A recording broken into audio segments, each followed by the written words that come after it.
예, 우리가 신앙생활을 할 때 어떤 기준을 가지고 신앙생활을 해야 될 것인가. 오늘 108번 신앙생활의 참된 기초, 이 말씀 가운데 우리가 기초를 하고, 그리고 하나님 앞에 영광 돌리고 축복받는 축복의 길을 듣는 모든 분에게 이루어지기를 주님의 이름으로 축원합니다. 예, 108번 신앙생활의 참된 기초. 예, 누가복음 6장 46절에 보면 너희는 나를 불러 주여 주여 하면서도 어찌하여 내가 말하는 것을 행하지 않느냐. 그리고 행함이 없는 믿음이라는 겁니다. 주여 주여 하면서 주님을 부르면서도 행치 않는 이런 믿음. 결국 믿음이 없는 거죠. 주의 이름을 부를 수 있는 사람은 뭐예요? 주님의 말씀을 지키고 행할 의무가 있다는 것입니다. 자, 그러면 요한복음 13장 15절에는요. 내가 너에게 행한 것 같이 너희도 행하게 하려 하여 본을 보여줘라. 예수님께서 우리에게 보여주신 본이 있습니다. 너에게 행하게 하려 하여 본을 보여줘라. 우리가 요한복음 13장 14절에 보면요. 13절 14절에 보면 너희가 나를 선생이라 주라 하니 너희 말이 옳도다. 주님은 제자들의 선생이고 그러고 주라고 했습니다. 그러나 내가 주와 선생이 되어 너희 발을 씻었으니, 예수님께서 발을 씻어줬지요. 제자들을 씻었으니 나를 선생이라 주니라. 그래서 너희는 서로 발을 씻어주라. 내가 너에게 했으니 너희도 발을 서로 씻어주라 했습니다. 그래서 교회에서 세족식을 하는 겁니다. 세족식을 하는 이유가 뭔가요? 본을 보여주기 위해서 주님이 하셨는데, 그래서 너희도 서로 해라고 그랬습니다. 주께서 발을 씻어주지 아니하면 나와 상관이 없다 그랬습니다. 이 말씀에는 굉장한 내용이 포함이 됐죠. 주님께서 발을 씻어주지 않으면 아무 상관이 없다 그랬습니다. 자, 우리가 요한복음 1장 12절 13절에는요. 영접하는 자 곧 그 이름을 믿는 자들에게 하나님의 자녀가 되는 권세를 주시니 이는 혈통으로나 육적으로나 사람의 뜻으로 나지 아니하고 오직 하나님께로 났다 그랬습니다. 결국 우리는 하나님께로 났다. 결국 하나님 말씀을 통해서 태어났는데요. 자, 그렇다면은 하나님의 자녀가 되는 권세는 어때요? 혈통과 육종과 사람의 뜻과 관계 없다는 겁니다. 하나님 말씀으로 다 있기 때문에. 그러면 중요한 것은 그 이름이 어떤 이름인가를 우리가 바로 알아야 됩니다.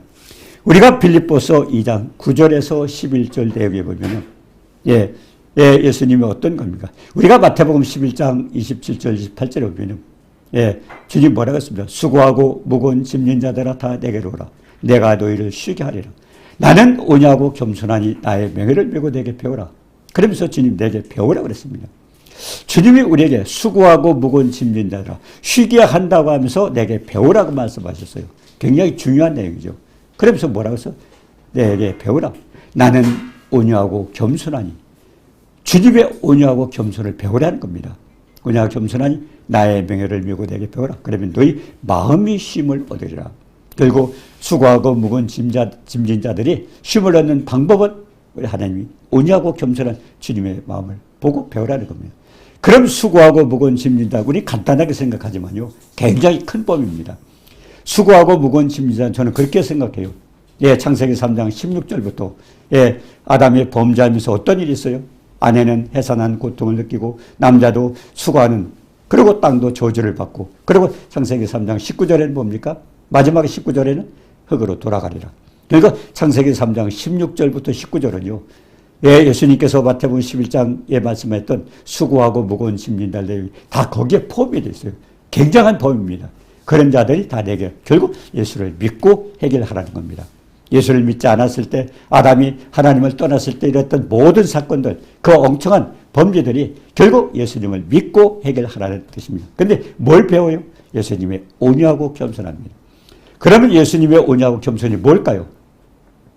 인간의 죄를 짓고 아담이 범죄하면서 해결할 수 없었습니다. 하나님께서 그 해결하는 방법으로 어떻게 했어요? 결국 자기 아들 독생자 아들을 희생할 수밖에 없었어요. 그러니까 아버지의 계획은 아들을 희생하면서 결국 우리의 죄를 대신 갚아주고 우리를 구원하는 겁니다. 자, 그러면은 그 아버지와 아들 관계를 보세요. 요한복음 1장 1절에 3절에 보니까요. 태초에 말씀이 계시니라. 이 말씀이 하나님과 함께 계셨으니 결국 창조자예요. 우리가 창세기 1장 26절에도 하나님이 우리의 형상을 따라, 우리가 누구예요? 아버지, 아들, 성령입니다. 그러면 함께 창조의 역사에 가담했던 창조자입니다. 그런데 주님은 어떻게 했어요? 아버지의 뜻을 따라서 결국 삼위 하나님, 세 분이 아니잖아요. 삼위잖아요. 그분이 하시는 역할의 삼위는 뭡니까? 위치에 따라서 어떤 역할을, 어떤 사람이 그랬어요. 어떤 사람이 어머니가 있어요. 아들에게는 어머니가 되지만 아버지에게는 딸이 됩니다. 또 남편에게는 부인이 됩니다. 한 사람이에요. 마찬가지예요. 성부, 성자, 성령하니까 많은 사람들이 하나님이 세 분이라고 생각하는데 아닙니다. 삼위 하나님입니다. 그분이 하는 역할에 따라서. 그러면 아버지의 계획을 따라서 범죄한 인간을 구원하기 위해서 아버지가 어떤 계획을 세워서 아들이 이 땅에 가서 대신 우리 인간의 죄를 지고 죽고 그러고서 다시 부활해서 그래서 그러니까 아버지의 계획은 뭐예요? 아들이 죽는 겁니다. 아버지의 명령을 따라 이 땅에 오신 주님이 어디까지? 죽기까지 복종하셨어요. 죽기까지 복종하셨어요. 그래서 주님이 그 말씀, 나는 온유하고 겸손하니. 주님은 아버지의 말씀을 따라 죽기까지 복종했다. 그게 온유하고 겸손입니다. 그렇기 때문에 아버지는 그 아들을 어떻게 태워야 돼요? 아들을 해서 빌립보서 2장 9절 11절까지 보니까 지극히 높여 죽기까지 복종했던 그 아들의 보상이 뭐예요? 아들 최고의 높은 자리, 지극히 높여 모든 이름에 뛰어난 이름, 하늘과 땅과 땅 아래에 있는 모든 사람들 예수 이름에 무릎 꿇게 하신. 그렇기 때문에 이 땅에 만왕의 왕이시오 만주의 주요, 결국 예수님의 이름보다 더 높은 게 없습니다. 하늘과 땅과 땅 아래에 있는 모든 만물을 예수님이 무릎 꿇게 하셨어요. 그런데 그 이름에 대해서, 이름의 그 가치를 우리가 바로 알고 있다면요, 정말 주님이 누구십니까? 주님을 믿는 사람들이 아마 굉장히 우리가 더 보람있게, 능력있게, 아주 멋지게 살아갈 거예요. 우리는 주님을 믿는 사람이지 안 믿는 사람이지, 내가 주님과 함께 하는지 아는 거지. 말로는 그랬죠. 내가 주님을 믿는다고. 믿는 게 뭐예요? 믿는 거는요, 주님이 나의 주인이 되셔야 돼요. 내가 주인이 아니에요. 그럼 그분이 하자는 대로 따라가는 게 주님 믿는 겁니다. 그런데 얼마나 많은 사람들이 자기가 주인이에요. 자기 멋대로 해요. 그래서 믿는다고 하면서 얼마나 착각을 하는지 모릅니다. 그래서 중요한 것은 정말 주님의 이름을 바로 알고 믿어야 됩니다. 그래서 빌립보서 2장 9절 10절에 하늘과 땅과 땅에 있는 모든 만물을 예수 이름에 무릎 꿇게 하셨대. 그 엄청난 이름입니다. 그 위대하신 이름. 자, 그 이름에 무릎 꿇게 하셨고 모든 입으로 예수를 주라 하시라 그랬어요. 그래서 이 말씀을 우리가 기억해야 돼요. 그러면 우리의 생활이 굉장히 달라질 겁니다. 자, 그렇다면 우리가 한번 생각을 해보죠. 자, 우리가 요한복음 14장 12절 13절에 했어요. 내가 진실로 진실로. 주님 왜 그렇게 강조하셨을까요? 진실로 진실로. 굉장히 중요한 내용입니다. 그냥 진실로 한 번 해도 주님이신데 그분이 진실 따질 필요가 없잖아요. 얼마나 우리를 설득시키고 강조하고 싶으면 진실로 진실로 하시면서 너에게 이르니. 우리는 이 말씀을 보통으로 하면 안 돼요. 굉장히 우리는 정말 무릎 꿇고 잘 들어야 돼요. 나를 믿는 자는 주님을 믿는 자. 다 믿는다고 하고 있잖아요. 예수 믿는다고 하고 있어요. 자, 그러면 내가 하는 일을 그도 할 것이요. 깜짝 놀래야 합니까? 주님이 하셨던 모든 일들 우리가 한다는 겁니다. 하고 있습니까, 지금? 그럼 왜 안 되는가를 우리는 오늘 연구해야 됩니다. 이 말씀을 통해서. 내가 하는 일을 그도 할 것이요. 또한 그보다 큰 일도 주님이 하시지 않았다도 할 수 있다는 겁니다. 큰 일도 하리니. 이는 내가 아버지께로 갑니다. 주님은 아버지께로 이 땅에서 생명을 바치며 생제물이 되었다가 부활하셔서 아버지께로 돌아갔어요. 그 임무 마치고 돌아가셨어요. 내가 아버지께로 갑니다. 그러면 아버지께로 가시면서 우리에게 맡겨신 벌이에요. 이름을 주셨어요. 내 이름으로 무엇을 구하든지. 그 이름을 주고 가셨어요. 그러면 예수 그리스도의 이름이라는 이름이 어떤 이름인가? 아까 그랬잖아요. 하늘과 땅과 땅에 있는 모든 만물이 예수 이름에 무릎 꿇게 하셨다. 그 엄청난 예수 이름만 불리면 온 하늘과 땅에 모두 무릎 꿇고 있는데 우리만 뻣뻣하고 우리만 교만하고 우리만 모르고 우리만 거역하고 있는 거예요. 얼마나 우리가 못됐는가를 다시 한번 생각해봐야 됩니다. 내가 정말 주님을 믿고 있는 사람인가? 진실로 내가 믿는 백성들이가 주님을 믿는 사람인가? 한번 생각해 볼 필요가 있습니다. 13절에 너희가 내 이름으로 무엇을 구하든지 내가 하시오. 그 이름만 부르면 주님이 다 해주신다고 그랬어요. 받아봤습니까 지금? 그 이름만 불러도. 이는 아버지로 하여금 아들을 인하여 알미암아 영광을 받으시라. 여기에 굉장히 중요한 내용이 있어요. 우리가 요한복음 14장 12절 13절은 굉장히 말씀을 묵상해야 돼요. 네, 주님이 하셨던 일도 하고 있습니까? 예, 그보다 큰 일도 하고 있습니까? 근데 하지 못하는 이유가 뭔가를 13절에 가르쳐주고 있습니다. 무엇을 구하니 내 이름으로 무엇을 구하든지 내가 시행하리니. 근데 아버지로 하여금 아들을 인하여 영광을 받는, 아버지 앞에 영광 되지 못하고 있기 때문에 다 안 되는 겁니다. 다 안 되는 거예요. 얼마 많은 은사자들이 병도 고쳤고요, 죽은 사람도 살려냈고요, 굉장한 역사였어요. 근데요, 안 돼요. 왜 안 됩니까? 주님 앞에 영광 돌려지지 않고 있기 때문에 그렇습니다. 굉장히 중요한 얘기입니다. 자, 그래서 우리가 하나님 앞에 영광 돌리지 못했기 때문에 주님의 이름을 사용을 잘못하고 있다는 겁니다. 주님의 이름을 사용하는 자는 반드시 아버지 앞에 영광이 돌려야 돼요. 왜 영광을 돌려야 돼요? 아버지가 그 아들을 희생시켰잖아요. 나를 위해서. 그럼 그 혜택으로 은혜를 입고 우리가 있다면 반드시 영광이 돌려져야 됩니다.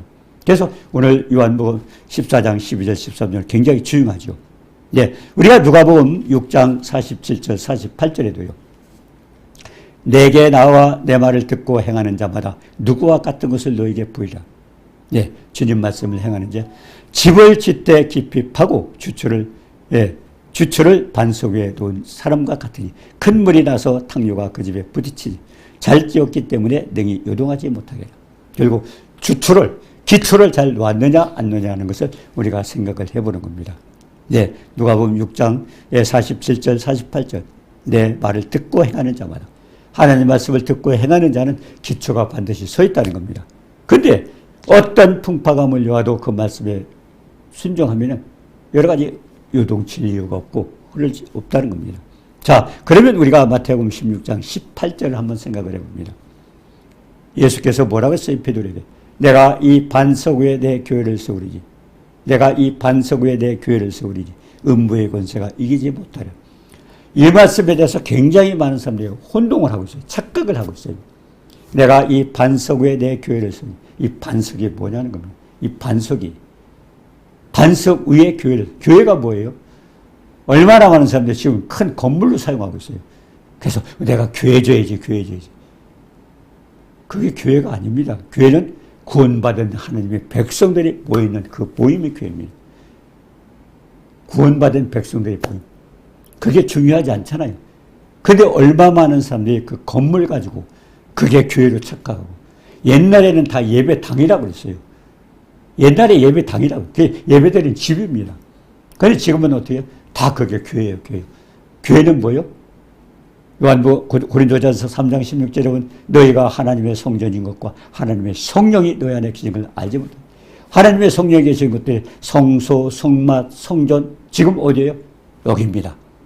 하나님을 믿는 백성들. 결국 그래서 하나님 말씀을 내 생각에 두고 마음에 기록하는 하나님은 어디 계시요? 우리 마음에 계시요. 여기가 성전입니다. 그런데 그거를 건물로 생각해가지고 건물에 신경을 쓰고 하다 보니까 얼마나 많은 사람이 실수를 하고 있습니까? 그래서 예수님께서 이 반석에 대해 교회를 세우니 거기에 대해서 많은 사람이 착각을 하고 있습니다. 자, 이 반석이 어떤 걸까요? 지금 베드로에게 그런 말씀을 하셨어요. 그럼 베드로가 주님은 우리에게 아니겠어요. 하나님의 소원이 있습니다. 모든 사람이 디모데전서 2장 4절에 보니까 모든 사람이 구원을 받고 진리를 알기를 원한다. 왜 그런 말씀을 했을까요? 예수를 안 믿는 것이 뭐예요? 예수를 모르는 거예요. 그래서 모든 사람이 구원을 받는 것은 하나님의 소원입니다. 우리를 지으신 목적은 뭐예요? 우리가 영원토록 함께하기 위해서 전도서 3장 11절에 보니까 영원을 사모하는 마음을 주신 것은 영원토록 하나님과 우리가 함께하시기 위해서 주셨어요. 그런데 그 인간이 어떻습니까? 함께하기 주셨는데 지금 인간들은 그렇지 않습니다. 그래서 하나님은 우리가 함께하기를 원하십니다. 네, 함께하기를 원하십니다. 그래서 우리는 뭡니까? 이제 내가 누구냐? 마태복음 16장을 보니 세상 사람들에게 물어봤어요. 그리고 주님의 제자들에게 물어봤어요. 너희는 나를 누구로 하느냐? 그것이 주님의 우리 각자에게 하는 질문입니다. 너는 나를 누구로 하느냐? 왜? 주님을 바로 알았을 때 그분이 어떤 분이요? 하늘과 땅 아래 있는 모든 만물을 그 이름에 무릎 꿇게 해서 위대하신 광대하신 그분입니다. 전능하신 분입니다. 그런데 우리가 모르고 있기 때문에 주님도 물으셨어요. 마태복음 16장에 보니까 세상 사람들이 나를 누구로 하느냐? 누구에게 물었어요? 제자들에게 물었어요. 왜? 그걸 알게 해주는 책임이 제자들에게 있잖아요. 그 제자들에게 물으셨고요. 그러면 제자들에게 너희는 나를 누구로 하느냐? 예. 그때 베드로가 뭐라고 했습니까? 저는 그리스도요 살아계신 하나님.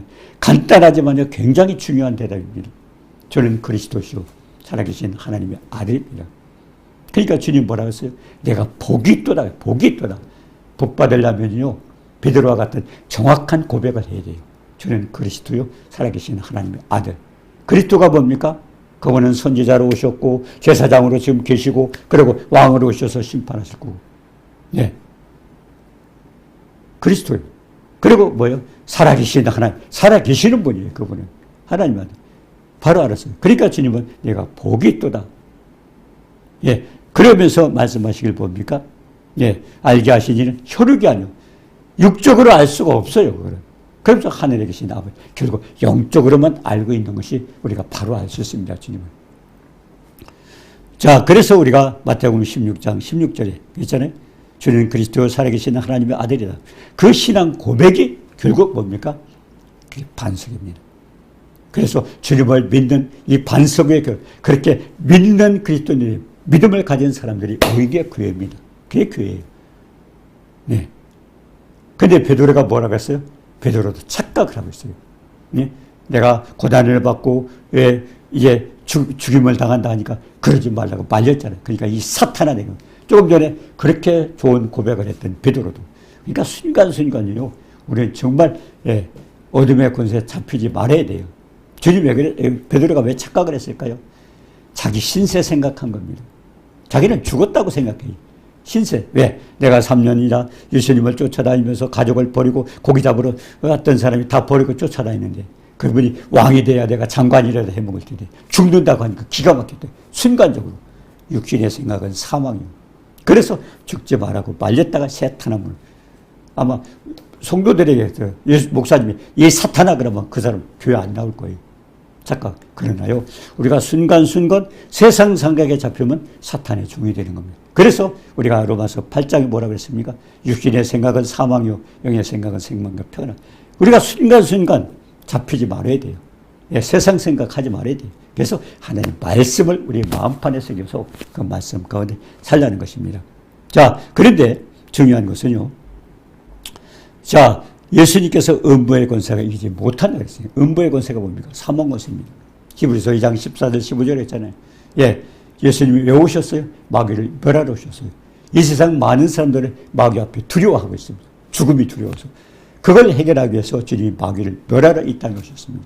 그래서 사망 권세를 깨신 분이 뭐예요? 주님이 3일 만에 부활하셔서 사망 권세를 깼던 것입니다. 자, 그래서 우리가 주님은 어떤 분이에요? 그 주님의 사랑, 예수 안에서 평안을 누릴 수 있고 예수 안에서 우리는 음부의 권세를 이길 수 있고 그 말씀 안에서 이길 수 있습니다. 자, 그렇다면은 이제 예수님은 어떤 거예요? 그래서 주님의 사랑에 대해서 우리가 바로 알아야 돼요. 에베소 3장 18절에 그랬어요. 그 지식에 넘치는 사랑이라. 주님의 사랑은 연구해야 돼요. 계속 성경책 전체를 통해서 우리는 묵상하고 연구해야 돼요. 그다음 주님의 사랑은 그냥 나를 위해서 죽었다가 아니잖아요. 예, 그분이 왜 십자가에 달리셨는가? 십자가의 모습을 바라보셔요. 가시관에 쓰셨고요. 채찍에 맞으셨고요. 주먹으로 맞았고요. 뺨으로 맞았고요. 얼굴에 침을 뱉었고요. 그리고 얼굴에 창에 찔렸죠. 왜 손과 발에 못이 박혔죠. 예, 그리고 왜 십자가에 달리셨어요. 깊이 묵상하시면 엄청난 사랑. 성경 전체를 통해서 우리가 가르쳐주는 그 사람, 그 지식에 넘치는 사람, 간단하게 이해가 되는 것이 아닙니다. 지식에 넘치는. 그리고 우리가 빌립보서 4장 7절에 그랬죠. 모든 지각에 뛰어난 하나님. 전혀 안 돼요, 우리는. 계속 우리는 묵상하고 해야 됩니다. 그래서 우리가 마태복음 7장 21절에 그랬죠. 예. 나더러 주여 주여 하는 자마다 다 천국에 들어갈 것이 아니요 하늘에 계신 내 아버지의 뜻대로 행하는 자는. 그래서 우리는 다시 한번 생각을 해봐야 돼요. 말씀 따라서 내가 순종하고 있는 거예요. 말씀이 주님의 명령이고 주님의 법이잖아요. 그래서 그 말씀에 대해서 우리 정말 순종하고 복종을 해야 됩니다. 그래서 불법을 행하는 자들에게서 떠나가라. 주여 주여 한다고 다 주님은 인정하지 않습니다. 주님의 뜻대로 살지 않으면 인정을 하지 않습니다. 많은 사람들이 내가 과거에 은사를 받았고 이렇게 행했고 그게 그대로 있지 않습니다. 성령 충만하지 못하면 마귀에게 해서 마귀의 종이 될 수도 있습니다. 가장 중요한 것은 우리가 말씀을 깊이 묵상하고 그렇게 해야 돼요. 늘 생각하는 건 주님의 이름이 어떤 이름인가를 우리가 기억하면서 하늘과 땅을 해던 모든 만물을 예수님의 무릎 꿇게 하셨고 또 중요한 것은 예수님이 그러셨잖아요. 요한복음 14장 12절 13절 잘 묵상을 해보세요. 나를 믿는 자는 나의 하루를 저도 할 것이고 이보다 큰 것도 하리니 주님이 하셨던 것도 할 수 있고 큰 것도 하리니 이는 내가 아버지께 이렇합니다. 주님이 올라가시면서 우리에게 맡겨주시면 예수 이름을 통해서 하도록 맡겨주셨어요. 그래서 13절에 내 이름으로 무엇을 구하든지 내가 시행하리. 이는 아버지로 하여금 아들을 인하여 영광을 받으시리. 결국 하나님 앞에 영광 누리지 못하는 모든 일들은 주님이 인정하지 않으셔요. 굉장히 중요한 겁니다. 네, 주님을 위해서 충성했다 했다 주님 앞에 영광 누리지 않은 거라면 내 자신의 영광을 잃고 내 이름을 높이고 내가 자랑하고 내가 어떤 물질을 취하고 내가 뭔가 취한 게 있다면 우리는 전부 다시 돌아서야 됩니다. 하나님 앞에 영광 누리지 않으면 주님이 전부 인정하지 않으셔요. 그래서 가장 중요한 겁니다. 네, 이사야서 43장 7절에 그랬습니다. 내 이름으로 불려지는 모든 자 내가 내 영광을 애써서 우리를 지으신 목적은요 영광을 받으시기 위해서 지으셨어요. 예. 그리고 누가복음 2장 14절에도 그렇죠. 지극히 높은 곳에는 하나님 앞에 영광. 그리고 땅에서는 기뻐하신 자. 기뻐하신 자가 누구예요? 하나님을 믿고 하나님 말씀 가운데 사는 사람입니다. 그 사람들 꽤 평화로다. 예. 그래서 누가복음 6장 49절에도 그랬어요. 듣고 행하지 아니하는 자. 말씀을 듣고 행하지 아니하는 자는 결국 흙 위에 집 지은 자랑은 결국 기초가 무너지지 않아요. 그래서 말씀을 듣고 지키지 않는 사람이 어떤 게 있어요? 우리가 누가복음 8장에서도 공부를 했죠. 예, 거기에 보니까 길가의 밭은 뭐요? 말씀을 듣긴 들었어요. 근데 지키게 행하기 전에 마귀한테 뺏겼어요. 길가요. 길. 예수님 내가 길이요 진리요 했어요. 길가가 뭐요? 길 속에 있는 게 길가에 있어요. 예, 마귀에게 뺏겼어요. 그리고 바위에는 말씀을 받긴 받았어요. 뿌리가 되기 전에 그냥 말라버렸어요. 그러고서 어떤 시련이 닥치니까 그냥 쓰러. 얼마나 많은 사람이 시험 속에서 결국 코로나 때문에 굉장히 많은 사람들이요. 지금 교회에 나오지 않고 떨어지는 사람이 많아요. 사실은 저는 그런 생각을 해요. 이 방송을 제가 하는 이 말씀을 통해서 많은 분이 돌아서 깨달았으면 좋겠어요. 주님 앞에 바로 서길 원합니다. 그래서 저는 이걸 하나님 앞에 기도했던 겁니다. 하나님. 저는 하나님의 은혜와 사랑을 많이 받았는데 제가 이 세상 떠나기 전에 이 사람 좀 전하고 싶어요. 그래서 시작된 것이 지금 이 방법으로 유튜브 방송을 하고 있는 겁니다. 네. 자, 그리고 우리가요, 보면 또 가시떨기가 뭡니까? 사람이 하나님을 믿는다면서 말씀을 들어서 세상의 염려 때문에 잘하지 않아요. 재물 욕심을 내다 보니 잘하지 않아요. 향락 때문에, 쾌락 때문에 잘하지 않아요. 뭔가 나에게 잘못이 있어요. 그게 중요한 것은 우리가 옥토가 돼요. 좋은 땅에. 옥토가 되어서 착하고 좋은 마음으로 말씀을 사모하라는 겁니다. 자, 그러면 중요한 것은요. 그래서 말씀을 지켜 인내를 줬어요. 인내. 말씀을 듣고 지킨다 그래도 인내하지 못하면 떨어져요. 우리가 시편 66편이요. 66편 10절에서 12절을 보면요. 이런 말씀이 있습니다. 하나님이여 주께서 우리를 시험하시래요. 우리가 시험이 두 가지가 있어요. 물론 단어가 한국말로 시험이니까죠. 시험은요. 하나님이 시험하는 것은 우리 믿음을 키우는 거고요. 마귀가 시험하는 건 우리를 실족시키고 우리를 쓰러뜨리는 겁니다. 그게 가장 중요한 것은 하나님께서 시험하는 것은 우리의 믿음을 성장시키는 거예요. 그런데 하나님의 시험 가운데 뭐가 있어요? 우리를 그런 그물에 들게 하시고 우리를 하나님이 시험하는 조건 중에 뭐가 있냐면 첫 번째는 은을 달려는 은은 깨부시고 이래가지고 굉장히 두드려 맞고 막 이런 거 저런 거 부딪히고 연말한 사람이 있어요. 우리가 믿는다 하면서도 그럴 수가 있어요. 그게 하나님 미워서가 아닙니다. 때로는 믿음을 키우기 위해서 하나님이 시험하는 것도 있다는 은을 달려요. 그러나 그물에 들고 뭔가 내가 옴짝탔어. 이것 때문에 또 아니면 환자 때문에 어디에 또 갇혀있고 이래가지고 또 하나님 제대로 못 믿게 하는 게 있어요. 은을 달려. 그때도 우리가 극복을 해야 돼요. 그물에 들게도 하시고. 그리고 어려운 짐을. 괜히 내가 짐을 줘요. 이것 때문에 내가 고통을 당하고. 내가 왜 이걸 해야 돼? 가족 때문에, 딴 누구 때문에, 친구 때문에, 막 어떤 때 엄청난 짐을 주고, 이래가지고 또 쓰러지는 사람도 있습니다. 그런 것도 하나님의 시험 가운데 있다는 것입니다. 자, 그런데 마지막에 네 번째로는요, 머리 위를 타고, 만신창이가 되는 이런 것도 있어요. 근데 그게 내가 주님을 믿는데 왜 그런 일을 당할까? 주님의 것은 주님은 때로는 그렇게 해서 우리를 완전히 낮추기 위해서 만신창이가 돼도 그런 시험도 있다는 것을 시편 66편 10절에서 12절에 우리에게 말씀을 하고 있습니다. 자, 그러면은 주님 뭐예요? 그 연단을 통해서 불과 물을 통행했더니, 여러분 불과 물 기억하는 거 없어요? 연단이라는 정확한 뜻은요, 옛날에 시골에 보면 대장간이 있습니다. 대장간. 거기에서 무슨 만들기 위해서요, 불 속에 집어넣습니다. 불 속에 집어넣어요. 빨갛게 달크죠. 그럼 꺼내가지고 망치를 두드립니다. 그때 비늘 같은 게 떨어집니다. 그게 탄소입니다. 그게 적당히 빠져야 좋은 그 재료가 되는 겁니다. 그게 두드려가지고 그걸 빼냅니다. 그 다음에 어디를? 물에 들어가요. 그래서 오늘 우리가 시편 66편에 나오는 그 말씀, 불과 물을 통행했다. 그게 연단이에요. 하나님도 이런 방법으로 믿는 백성을 연단합니다. 그렇게 연단했더니 하나님께서 주께서 우리를 끌어내서 이제는 그 시험을 마친 경우에는 풍부한 곳에다 축복을 주시는 하나님의 축복이 있다는 것입니다. 그래서 오늘 저는 이제까지 말씀에 대해서 듣기, 그리고 읽기, 그리고 공부하고 암송하고 묵상하고 그리고 적용하는 것까지 오늘 이렇게 말씀을 살펴봤습니다. 자, 이래서 말씀 관계는 이제 이것으로 하고, 그 다음에 다음 시간부터 109번부터는 응답받는 기도에 대해서 사실 말씀을 살펴보고자 합니다. 이제까지 긴 말씀 가운데서 축복받는 우리 모두가 되시기를 주님의 이름으로 축원합니다. 은혜로우신 주님 사랑을 감사하며 하나님 말씀은 살리는 역사, 생명의 역사가 있습니다. 그러나 우리가 그 말씀이 귀한 것을 알지 못하고 주님께서 우리 말씀을 주시기 위해서 정말 죽기까지 생명 바쳐서 그 핏값으로 주신 그 생명의 복음, 생명의 말씀을 또 천지 만물을 창조하신 하나님의 진리, 그 계획 속에서 그 말씀을 잘 깨닫고 주님과 동행하는 축복이 있도록 모든 분을 축복해 주옵소서. 예수님의 이름으로 감사드리며 기도드리옵나이다. 아멘.